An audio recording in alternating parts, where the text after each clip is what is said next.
Hi folks, my name is Wayne. This screencast is going to be about Robert Noyce.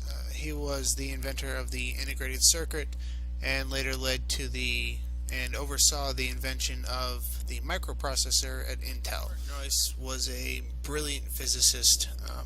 He was called the mayor of Silicon Valley even before the area in California even got its name, Silicon Valley. He started work on transistors at Philco, but moved to Shockley Semiconductor, as you can see here in this article.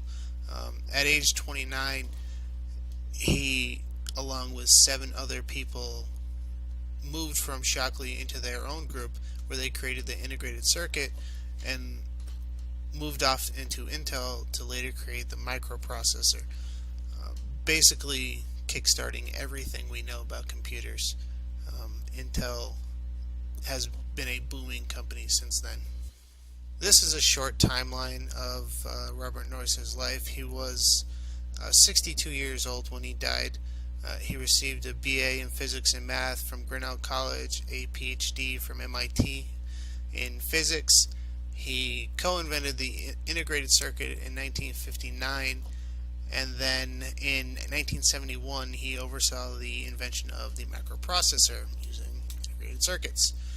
In 1975 he was the chairman of the board at Intel, and then in 1983 he was inducted to the Inventors Hall of Fame, basically solidifying his place in history, at least within his invention of the integrated circuit in 1959 didn't necessarily come out of thin air.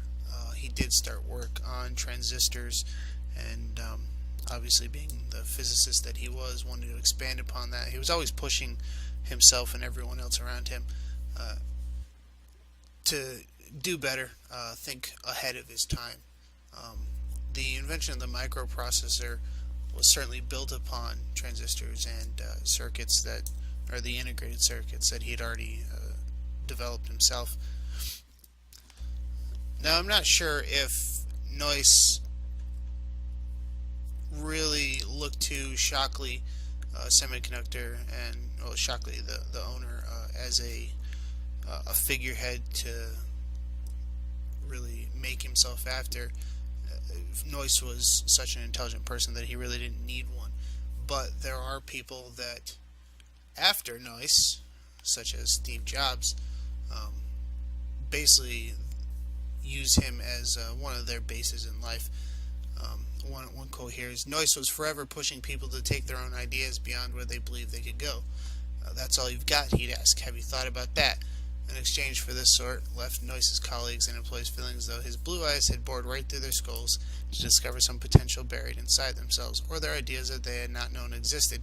It was exhilarating and a bit frightening. If you weren't intimidated by Bob Noyce, you'd never be intimidated by anybody, recalls Jim Lafferty, one of Noyce's friends and fellow pilot.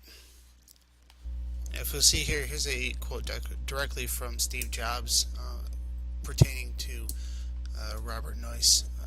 I don't have time to read it, but basically just pushing further the idea that Noyce was always thinking ahead of his time, thinking above and beyond, and trying to make others push themselves above. This is just a quick splash screen of the different websites that I used.